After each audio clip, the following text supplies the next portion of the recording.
Mumbai Indians কি তাহলে ফর্মে ফিরে আসছে? বিস্ফোরক বিধ্বংসী ফর্মে, শিরোপাজয়ী ফর্মে।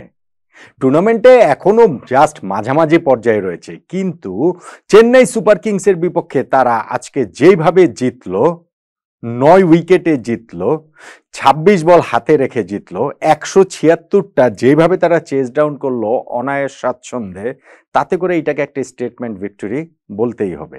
এই ম্যাচ শুরু হওয়ার আগে দুটো দল প্রায় একই অবস্থানে ছিল। 7 ম্যাচে 3 জয় মুম্বাইয়ের ছিল, 7 ম্যাচে 2 জয় চেন্নাই সুপার কিংসের ছিল।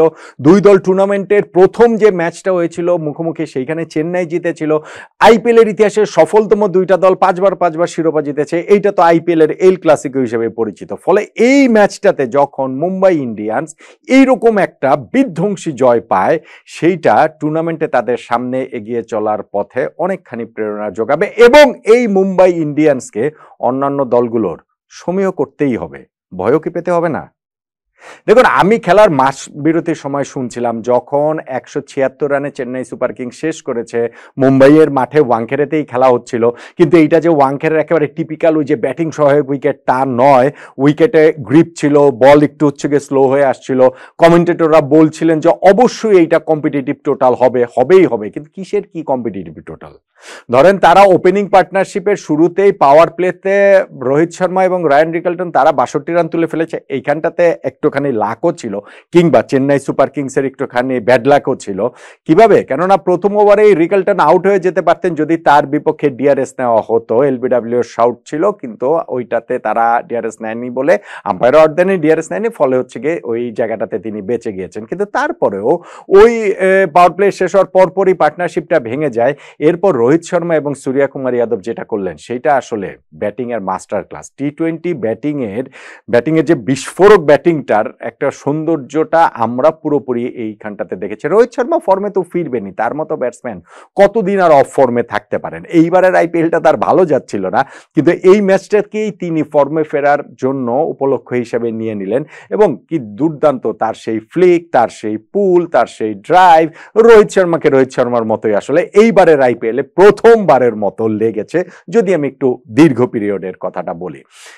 12 নম্বর ওভারে যখন রোহিত শর্মা তার 50টা পূর্ণ করলেন 33 বলে, তখনও কিন্তু শেষ 8 ওভারে আরো 65 রান প্রয়োজন। আমরা দেখেছি যে ক্রিকেটে অনেক ফানি থিংস হয়, আইপিএলেই তো হয়। আমরা 2 দিন আগেই কি দেখলাম না যে শেষ 3 ওভারে 25 রানও ওইখানটাতে রাজস্থান রয়্যালস করতে পারেনি? এটা তো আমরা দেখেছি। কিন্তু ওই যে 8 ওভারে 65 রান প্রয়োজন, ওই অবস্থা থেকে দাঁড়িয়ে তারা 4 ওভারও লাগেনি যে জয় নিশ্চিত করার জন্য। পরের 3.4 ওভারের মধ্যে সেই জয়টা তারা নিশ্চিত করেছে। শেষ 4 বলের মধ্যে 3টা ছক্কা মেরে জয়টা তারা নিশ্চিত করেছে।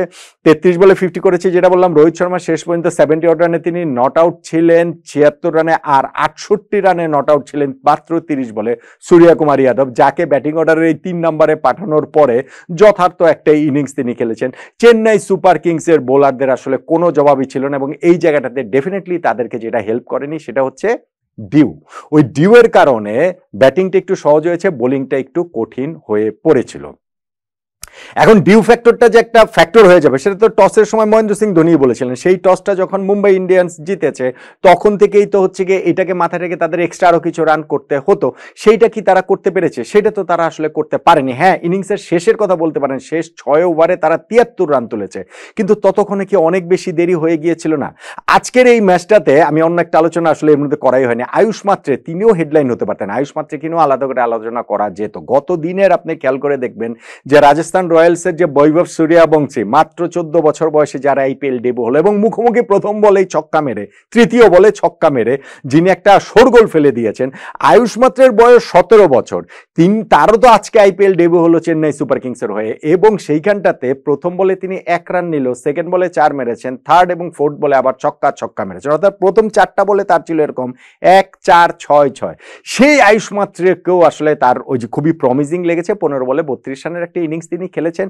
চেন্নাই সুপার কিংস 8 ওভারে 65 রানে তারা হচ্ছে গিয়ে 3টা উইকেট হারিয়ে ফেলে। তারপরে শিবম দুবে ও রবীন্দ্র জাদেজার একটা পার্টনারশিপ হয়েছে বটে, কিন্তু সেই পার্টনারশিপটা টেক অফ করতে করতে দুইজনই অনেকখানি সময় লাগিয়ে ফেলেছেন। দেখেন দুবে এইখানটাতে তিনি তার প্রথম 19 বলে ছিল মাত্র 16 রান, সেইখান থেকে তিনি যে 30 বলে 50 করেছেন, কিন্তু ওই যে 19 বলে যে 16 রান এটা কি শেষে যে কস্টলি হয়নি?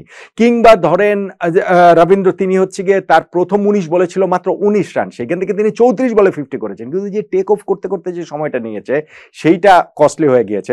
অন্যদিকে মুম্বাই ইন্ডিয়ান্স তাদের বোলাররা, স্পেশালি বলতেই হবে জাসপ্রীত বুমরার কথা, যিনি শুরু দিকের ম্যাচগুলো ইনজুরির কারণে খেলতে পারেননি, এখন ফিরেছেন এবং পুরোপুরি রিদমে চলে আসছেন বলে আজকের ম্যাচটাতে অন্ততপক্ষে বোঝা গিয়েছে, যিনি 4 ওভার বোলিং করে 25 রান দিয়ে 2টো উইকেট পেয়েছেন। ফলে চেন্নাই সুপার কিংস শেষ 6 ওভারে 73 রান তুললেও তাদের স্কোরটা 176-এর বেশি কিন্তু আসলে হয়নি, যেইটাকে চ্যালেঞ্জিং টোটাল হবে বলে মনে হচ্ছিল। তবে যেই দিন এরকম ভাবে ছন্দে ফিরে আসেন রোহিত শর্মা এবং যেই দিন এরকম বিস্ফোরক ছন্দে থাকেন সূর্য কুমার যাদব, সেই দিন আসলে 176 কেন, এইটা আমার ধারণা আরো যদি 30টা রান বেশি হতো তাহলেও মুম্বাই ইন্ডিয়ান্সের এই জয়টা ঠেকানো যেত না।